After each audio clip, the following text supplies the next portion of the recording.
Après c'est des jours, il y a des jours ça va, il y a des jours ça va pas, il y a des jours où tu peux pas porter de perruque ou de foulard et d'autres oui, enfin... Il y a des jours où t'en as besoin aussi. Et ça je pense c'est hyper important de s'écouter.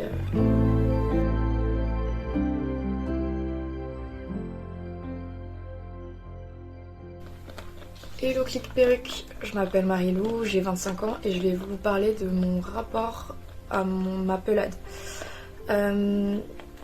J'ai eu une pelade intégrale depuis 5 ans. J'ai commencé à perdre, fin lycée, j'ai commencé à perdre mes cheveux par petite mèche et ça s'est pas arrêté. Pendant 1 an ça s'est pas arrêté, je suis tombée en dépression. J'ai dû arrêter la fac, j'avais fait quelques mois de fac, même pas. C'était une période assez compliquée parce que du coup en même temps vu que j'étais pas bien, il y a eu une rupture avec mon conjoint du moment. Ça a amplifié en fait ce sentiment avec le recul de séparation qui je pense a enclenché un peu ce processus de pelade, c'est ce processus aussi d'introspection sur pourquoi j'ai ça, qui je suis émotionnellement, d'où ça vient quoi. Et c'est là, c'est vraiment quand j'ai perdu mes cheveux que je me suis un peu posé des questions sur mes racines, sur qui je suis, sur le fait que j'ai été adoptée, sur ma terre natale et mon histoire en fait. Avant j'étais dans un déni total et je pense que mon corps il m'a dit bah stop en fait. Stop, arrête de faire semblant. Là tu vas devenir adulte alors que tu veux clore un chapitre. Tu veux couper ton lien à l'enfance alors que t'as pas réglé ce chapitre. Et je pense que mon corps a voulu me dire ça. Et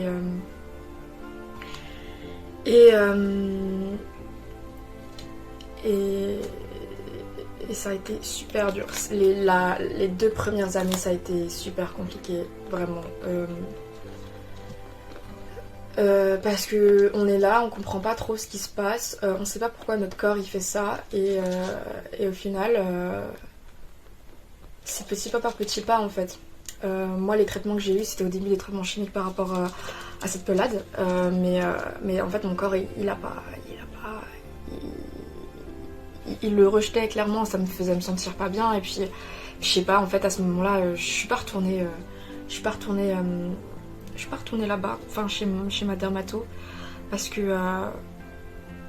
peut-être que je le savais au fond que c'était que c'était juste émotionnel et que c'était lié juste à mes émotions et à moi. Et donc je me suis tournée les premières années vers tout ce qui était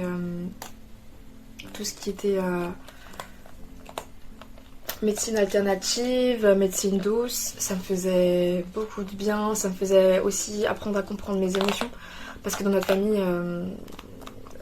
émotionnellement on n'était pas, on parlait pas de ça, même encore maintenant on parle pas beaucoup de ça, mais même si le sujet est plus présent.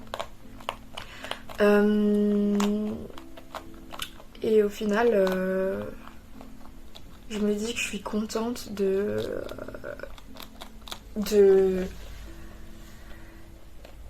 des prises de conscience que ça m'a fait prendre. Je dis pas que je suis contente d'avoir perdu mes cheveux parce que là je porte une perruque, je porte des perruques parce que justement le fait d'avoir perdu mes cheveux c'est en rapport et en lien intime avec toutes ces émotions de mon passé, de mon adoption, de ces changements de famille, de cette séparation et de ces traumas inconscients que mon corps a stigmatisé. Et donc en fait il y a une période où je mettais pas de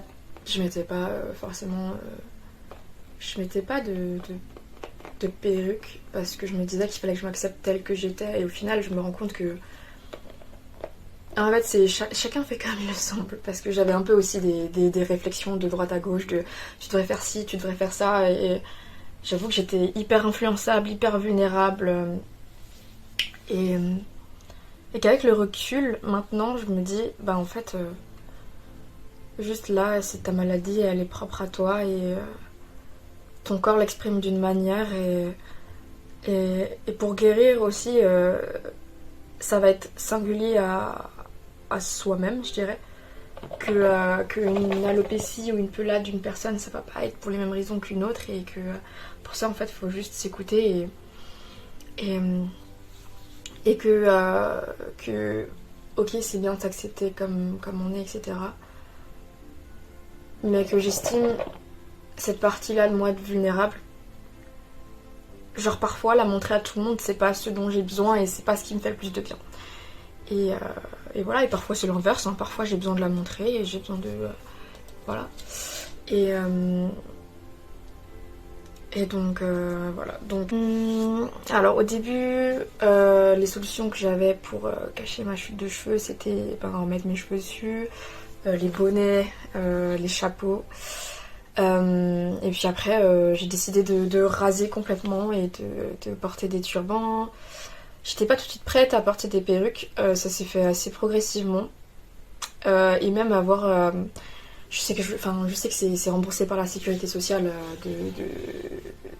une partie en tout cas, une partie du prix de la perruque, mais je sais pas, j'étais pas à l'aise avec ça et de me dire, bah ok, là je vais remplacer mes vrais cheveux par d'autres cheveux qui vont bien hyper, y ressembler assez fortement. J'étais pas à l'aise avec cette idée et j'ai mis du temps. Je pense que j'ai mis du temps aussi à me rendre compte que c'est pas une maladie comme un rhume où ça va passer pendant quelques semaines, que c'est un truc qui va prendre du temps et qui encore, je pensais pas que ça durait autant de temps et encore maintenant, parfois, le regard des gens, c'est assez difficile parfois. Moins qu'au début, parce qu'au début, c'est vraiment... j'avais l'impression que c'était ma féminité qui partait, c'était presque mon groupe d'appartenance. Des cheveux, je sais pas, c'est la toute séduction aussi. Et... donc j'ai dû réapprendre à être confortable avec ma féminité sans les cheveux.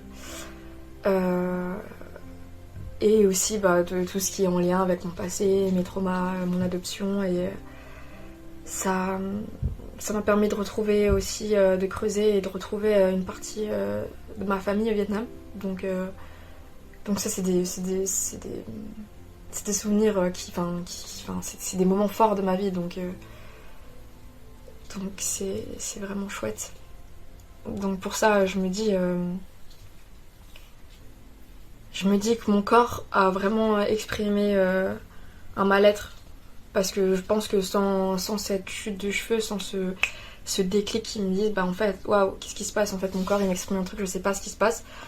Je me serais pas remise en question, en fait. Et donc, regarder l'autre est assez... et peut être pesant, parfois. Quand on n'a pas confiance en soi, c'est assez pesant. Après, c'est des jours, il y a des jours ça va, il y a des jours ça va pas, il y a des jours tu peux pas porter de perruque ou de foulard et d'autres oui, il y a des jours où t'en as besoin aussi. Et ça, je pense que c'est hyper important de s'écouter parce que c'est hyper personnel à chacun. Et voilà. Aujourd'hui, maintenant, les perruques, je les vois un peu comme une forme de protection en fait, parce que du coup... ça cache, mais ça protège aussi en fait en cachant. C'est justement ces regards indiscrets, de curiosité malsaine, parfois des réactions un peu déplacées en fait. Parfois même presque du manque de respect, voilà. Mais ça après, c'est aussi avoir la maturité de se détacher et de se dire, ok, le regard de l'autre, ça n'appartient qu'à lui. Et en fait, le miroir de l'autre, on est le miroir de l'autre assez plus facilement quand on est différent que quand on rentre dans la masse, quoi. Et je pense que ça a été difficile et que maintenant, en fait, j'accepte mieux cette différence. Je l'assume plus aussi. Les gens autour de moi le savent, alors qu'avant...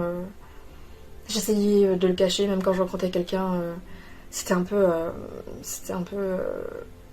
le truc où je le disais parce que s'il l'apprenait, en fait, la personne allait partir. C'est con, hein. C'est dans ma tête, c'est un peu des des histoires que je me fais, mais je sais que c'est pas vrai, mais que tout le monde a très bien réagi quand je leur expliquais. Je suis jamais tombée vraiment sur des gros cons encore heureux, qui vraiment m'ont dénigré par rapport à ça. Je pense que je l'aurais encore plus mal vécu. Mais je suis tombée sur des gens vraiment bienveillants, compréhensifs par rapport à ça.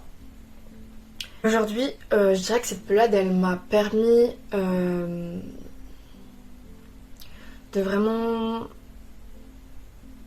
m'accepter. Encore maintenant, c'est un travail dans le sens où ça m'a vraiment permis de creuser profondément dans ma personne. Et que ouais, en fait, je crois que j'ai pas plus de choses à dire que ça, que c'est vraiment ça qui m'a permis de libérer ces traumas, d'avoir ma fille aussi, me dire, parce qu'avant, sans ces histoires-là, sans creuser dans les histoires de mon passé, j'aurais pas pu, je pense, avoir cette maturité et de me dire, bah ok, je suis prête à avoir un enfant et je veux le garder. Parce que le lien, le miroir que l'enfant faisait face à moi, c'était du coup face à la douleur, face à l'adoption, face à la séparation, face à la tristesse, et j'en étais pas capable. Donc voilà, si je voyais les points positifs là maintenant, ça serait ça. Et pour les causes, hein, moi on m'avait dit que c'était un choc émotionnel, parce qu'il y avait toutes les prises de son, tout ce que j'avais fait, il y avait rien de spécial, et que c'était vraiment en fait les émotions que mon corps avait accumulées ces 20 dernières années, quoi. Et que j'ai encore, je pense, à évacuer certaines émotions de mon corps, et que c'est dur. C'est dur de devoir guérir d'une émotion dont on n'a pas le souvenir, mais que le corps se souvient. Et ça, pour vos enfants, faut prendre soin de ces enfants, de cet âge qui va tout déterminer, je pense. Beaucoup de choses, en tout cas, ça va déterminer beaucoup de choses. Et je pense que maintenant, on s'en rend compte un peu plus, mais à l'époque, on se rendait pas compte à quel point le corps pouvait mémoriser tellement d'informations. Donc voilà, je vais m'arrêter là. Je vais m'arrêter là parce que je pense que j'ai un peu tout dit. Merci. Merci de votre écoute.